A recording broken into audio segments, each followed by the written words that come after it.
Assalamualaikum warahmatullahi wabarakatuh. Apa kabarnya semua? Semoga kalian baik-baik saja. Kali ini saya akan membahas alur novel Donghua Swallowed Star.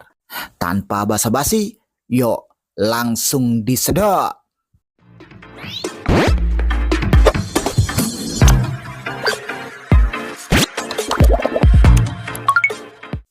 Melanjutkan dari cerita sebelumnya, setelah kepergian Kaisar Wu dan Kaisar Zhufeng, wanita berjubah ungu melihat kedua lainnya. Raja Dewa Yongfu dan lelaki kuat berjubah hitam. Sekarang hanya tinggal kita bertiga. Sepertinya kita harus bersaing satu sama lain. Raja Dewa Yongfu menatap wanita berjubah ungu dan Luo Feng. Dia merasa ada yang tidak beres. Identitasku telah terungkap, tetapi aku tidak dapat melihat mereka sama sekali. Tapi apapun yang terjadi, tak seorang pun di benua asal ini yang dapat membunuhku. Raja Dewa Yongfu juga memiliki keyakinan. Aku harus memperjuangkannya dengan segala cara dan mendapatkan buah 1000 mimpi ini. Dengan harta yang telah kukumpulkan sebelumnya, aku dapat menukarnya dengan garis keturunan Hunyuan alam tertinggi, pikir Raja Dewa Yongfu. Wanita berjubah ungu itu menatap Raja Dewa Yongfu dan Luo Feng. Buah 1000 mimpi ini milikku. Dalam hal bentuk kehidupan dan alam, aku lebih unggul dari mereka.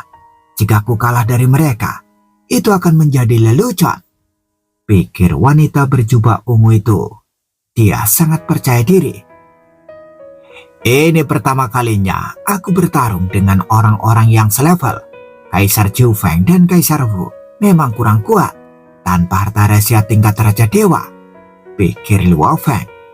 Tapi bahkan jika Raja Dewa Yongfu dan orang kuat misterius ini tidak memiliki harta rahasia, kekuatan mereka masih cukup kuat. Luo Feng tidak berani mengabaikan mereka sama sekali. Ketiga pria kuat itu memiliki pikirannya masing-masing. Tiba-tiba terjadi serangan tanpa suara. Merobek, Luo Feng merasakan sensasi geli di jiwanya dan sebuah kekuatan tak kasat mata tengah merampas vitalitas bentuk kehidupan dunianya. Metode perampasan kehidupan konseptual ini sangat cerdik, namun bentuk tubuh 24 fase Luo Feng terlalu stabil dan bentuk kehidupan dunia terlalu besar.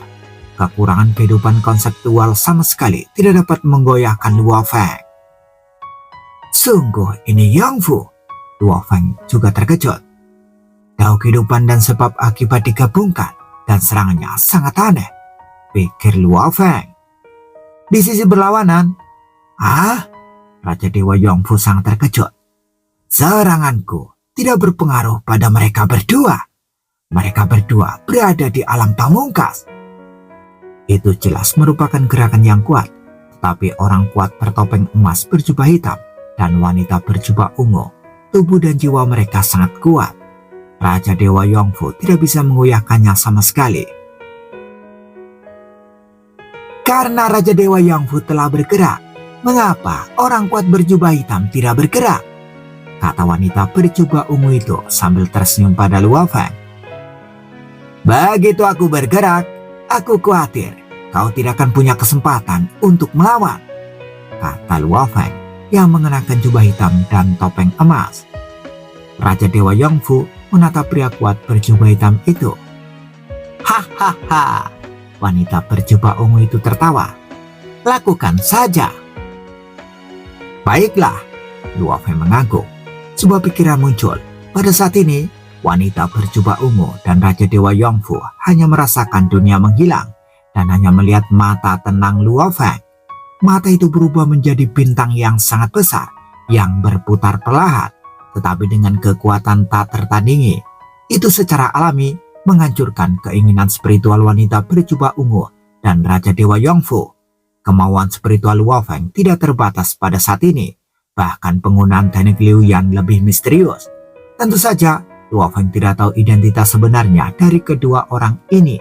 Jadi dia tetap menunjukkan belas kasihan. Dulu, begitu dia menggunakan teknik Liu Yan, dia ingin membunuh musuh sepenuhnya dan dia harus menghancurkan keinginan spiritual musuh sampai tidak ada yang tersisa. Namun kali ini, Luo Feng hanya siap untuk menghancurkan keinginan spiritual kedua orang ini. Lagi pula, ini hanya pertarungan memperebutkan harta karun. Luo Feng tidak punya niat membunuh, dan dia bahkan menduga wanita itu mungkin anggota gedung samsara. Terjadi ledakan. Kedengarannya lambat, tetapi sesungguhnya serangan mental itu hanya masalah sesaat. Bintang wasiat besar itu pertama kali menghancurkan Raja Dewa Yongfu. Kehendak Raja Dewa Yongfu memang hancur menjadi retak, dan fragmen serta residu mental ini, Luo Feng tidak berniat membunuh mereka. Selanjutnya, bintang wasiat itu juga menghancurkan pikiran wanita berjubah ungu itu. Wajah Luo Feng sedikit berubah. Ketika bintang kehendak itu melewati hati wanita berjubah ungu itu, ia merasakan perlawanan yang sangat kuat. Ketika menyentuh hati wanita berjubah ungu itu, ia juga merasakan hati pihak lain sangat kuat. Gemuruh. Meskipun tabrakan itu menyebabkan banyak retakan dalam jiwa pihak lain itu masih bertahan. Kehendak spiritualnya belum melampaui level Raja Dewa, tapi dia menolaknya. Luo Feng langsung menilai, tubuhnya memiliki penghalang kuat terhadap kehendak spiritualku. Dia seharusnya menjadi bentuk kehidupan tertinggi.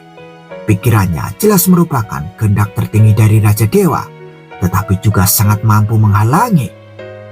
Pada saat ini, Luo Feng bingung, siapakah wanita berjubah ungu ini?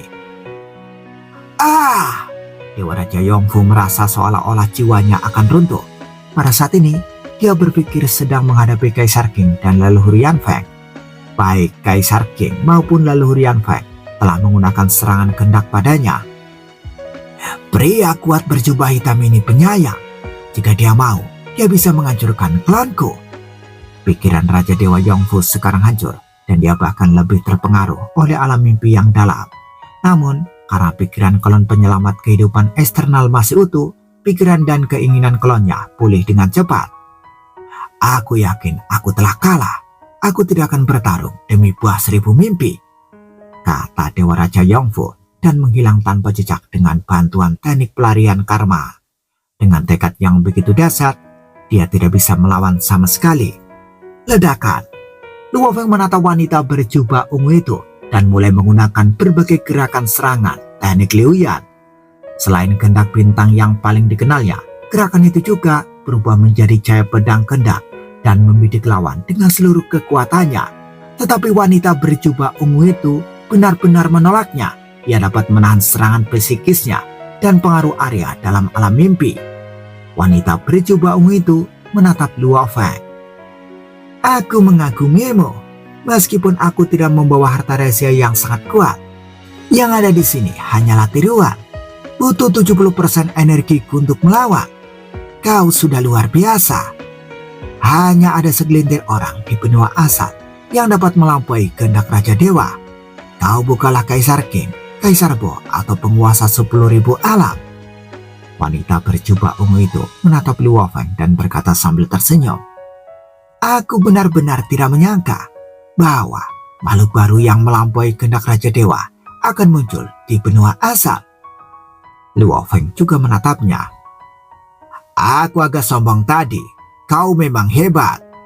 Kau jelas merupakan kehendak terakhir Raja Dewa, tetapi di hadapanku, kau masih memiliki kekuatan untuk melawan. Wanita berjubah ungu itu memandang Luo Feng. Tidak dapat dipastikan siapa yang akan menang dalam pertempuran ini.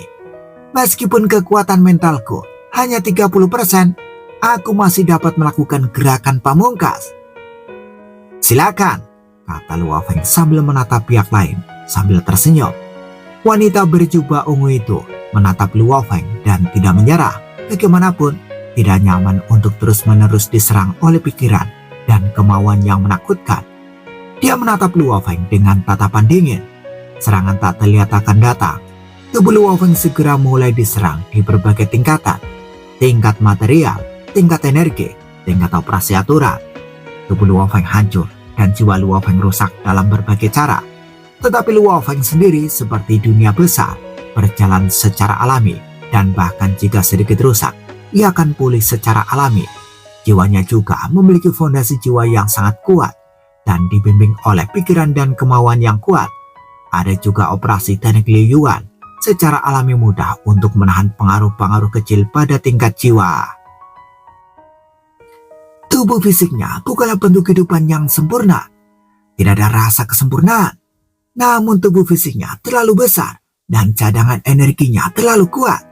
Dia pulih seketika dari kerusakan yang kutimbulkan di semua level, pikir wanita berjubah ungu itu.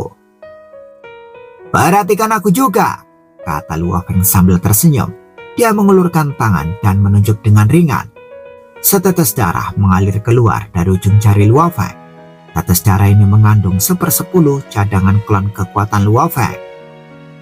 Ah, wanita berjubah ungu itu merasakan sedikit ketakutan saat melihat tetesan darah itu. Tetesan darah ini ada sedikit pesona pada sisik berdarah jauh di dalam menara bintang. Luo Feng menggunakan teknik rahasia fusi 7 cabang, yaitu meneteskan darah.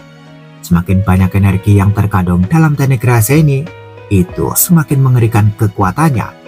Sekarang Luo Feng telah menggabungkan semua cadangan energi dari tubuh dewa yang sempurna menjadi satu gerakan. Ia telah mencapai batas kendali pikirannya. Berdengung, setetes darah mengalir begitu saja dari ujung jari Luo Feng, dan darah itu langsung menempel di kulit jari wanita berjubah ungu itu. Saat terkontaminasi, tetesan darah ini langsung mengikis dengan ganas menembus setiap bagian tubuh wanita berjubah ungu dan menembus setiap struktur kehidupan. Ketika struktur kehidupan terkikis sepenuhnya, kekuatan ini berubah menjadi bagian dari darah Luo Feng. Pencaplokan, transformasi, kekuatan yang mengandung keinginanku dapat diambil. Wanita berjubah ungu itu terkejut. Ini melampaui metode rahasia biasa dari alam pamungkas. Ini memiliki kekuatan transformasi Raja Dunia. Klon milikku ini hanya dapat mempertahankan 30% dari kekuatan mentalku. Ia tidak dapat menahan erosi dari tetes darah ini. Jadi, aku harus mengandalkan kekuatanku. Wanita berjubah ungu itu melirik Luo Feng dan tahu bahwa ia harus menyerah. Aku mengagumimu, kata wanita berjubah ungu itu, dan langsung meninggalkan alam mimpi ini. Ketika dia melarikan diri dari ruang mimpi ini, setetes darah itu juga secara otomatis meninggalkannya. Aku menggunakan teknik elemen dan teknik rahasia 7 cabang meneteskan darah secara bersamaan. Aku mencoba yang terbaik, tetapi aku hanya berhasil memukul mundur salah satu klan milik pihak lain. Luo Feng melihat ke arah di mana pihak lain pergi dari kejauhan. Aku tidak tahu siapa dia. Saat ini, Luo Feng menatap satu-satunya buah hitam di pohon buah di celah tebing di kejauhan. Setelah 5 orang kuat bertarung memperebutkan buah 1000 mimpi ini, hanya dia yang tersisa berdiri di sini. Kita harus lebih berhati-hati sekarang. Jangan sampai orang kuat lain mencurinya. Pikiran Luo Feng segera menyebar seketika, meliputi area luas di sekitarnya untuk mencegah musuh mencuri harta karun itu secara diam-diam. Luo Feng merasa lega ketika pikirannya menyebar ke area yang luas. Pertempuran ini juga menunjukkan perbedaan kekuatan. Mereka berempat tanpa harta apapun. Klon Kaisar Wu adalah yang terlemah. Kaisar Zhu Feng setara dengan Raja Dewa Yongfu. Wanita berjubah ungu adalah yang terkuat.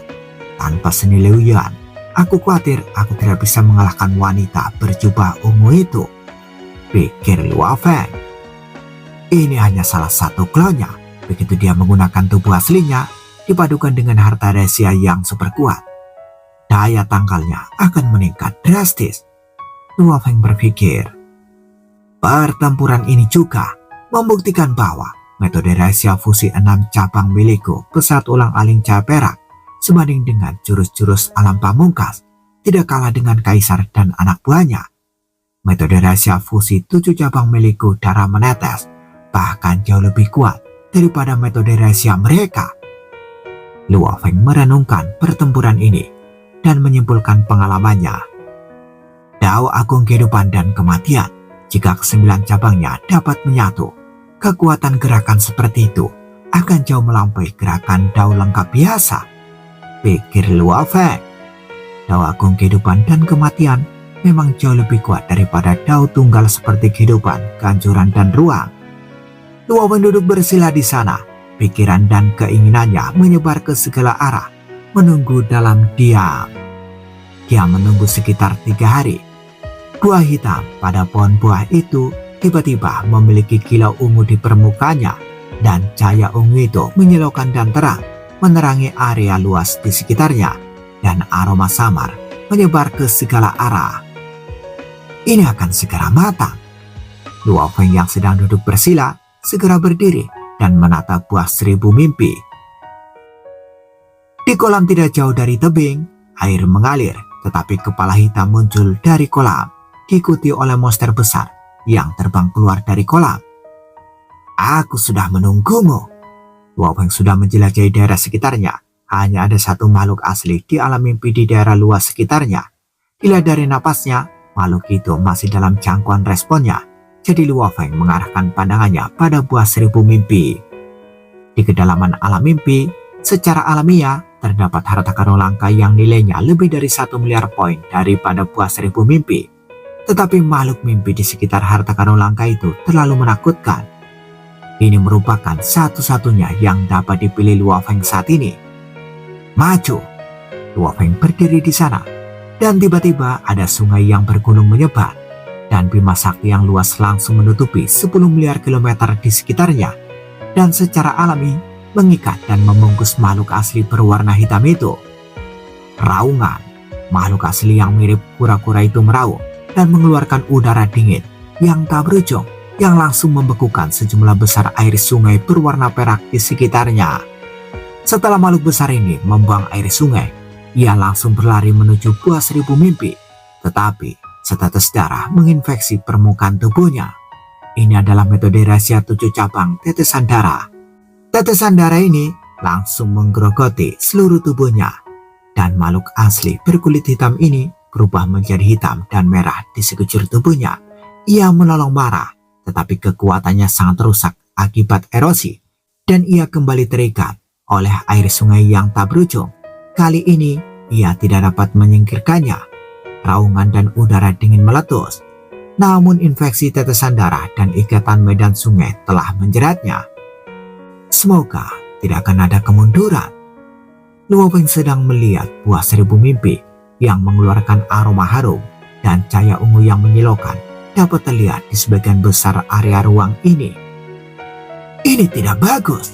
Luo Feng sedikit mengernyit dan melihat kerumunan padat makhluk bersisik merah terbang di kejauhan. Masing-masing makhluk bersisik merah ini tidak kuat, hanya setingkat raja dewa biasa, tetapi jumlahnya terlalu banyak dan sulit untuk menghitungnya sekilas. Itu suku bersisik merah. Aku tahu bahwa harta karun seperti buah 1000 mimpi tidak mudah dipetik.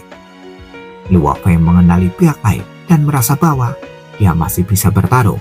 Luo Feng segera membuat rencana tanggapan berdasarkan informasi masa lalu. Dia tidak bisa mengalahkan suku bersisik merah, namun dia bisa menundanya sampai buah 1000 mimpi matang sepenuhnya. Berdengung, suku bersisik merah yang perkasa terbang di atasnya. Tiba-tiba, galaksi air yang sangat besar menyelimuti suku sisik merah, mengikat mereka. Namun kekuatan suku sisik merah yang tak terhitung jumlahnya secara alami bersatu, dengan mudah mematahkan hambatan air sungai dan bergerak maju menuju buah 1000 mimpi. Pergi! Luo Feng mengubah bentuk kehidupan dunia yang besar menjadi sungai air yang tak berujung, menghalangi suku sisik merah sambil mengikat dan menjerat makhluk besar seperti kura-kura. Dengan sedikit arah Luo Feng, kedua belah pihak saling bertabrakan. Kebiasaan suku sisik merah adalah menyapu apa yang lewat. Mereka juga melewati makhluk seperti kura-kura raksasa.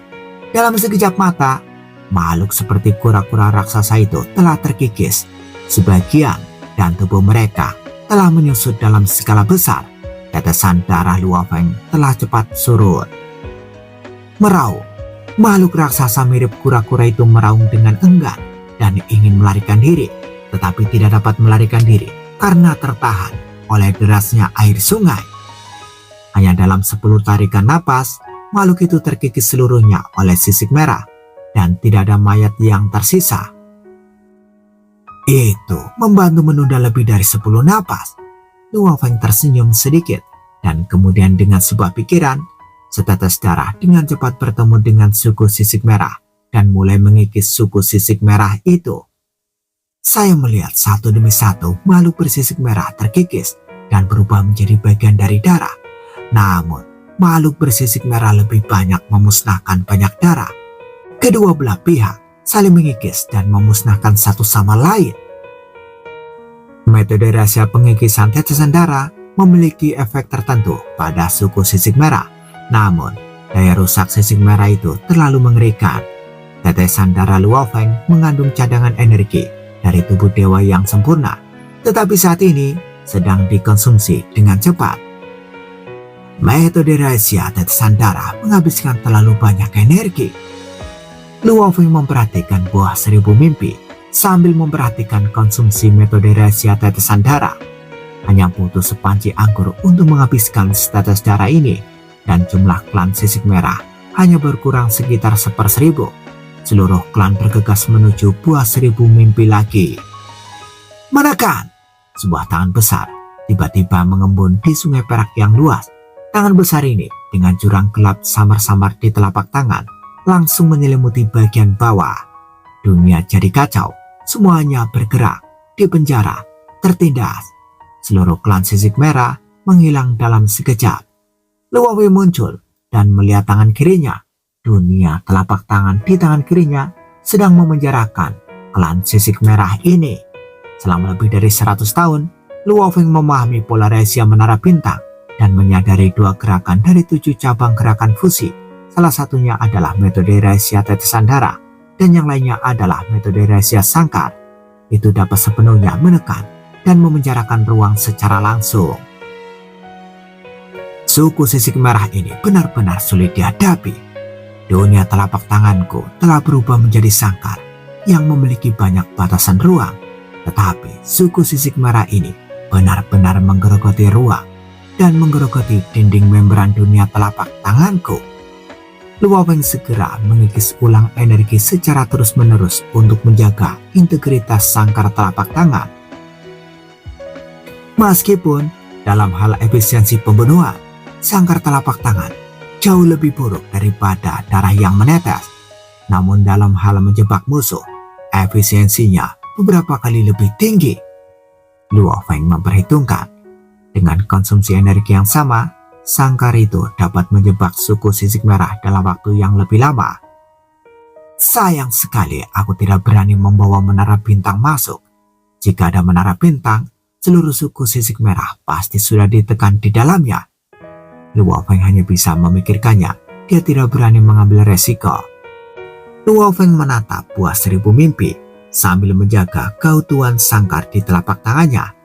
Setiap saat, dia menghabiskan banyak energi. Tiba-tiba, cahaya buah 1000 mimpi terkekang sepenuhnya menjadi biasa saja dan wanginya pun terkekang sepenuhnya. Akhirnya, buah ini sudah benar-benar matang. Luo Feng sangat gembira. Dan aliran air dari sungai yang besar segera menyapu buah 1000 mimpi dan memetiknya langsung. Kotak harta karun yang telah disiapkan sebelumnya langsung menampung buah ini. Harta karun sudah di tangan, saatnya pergi. Sangkar telapak tangan Luo Feng seketika melepaskan kelompok sisik merah ini.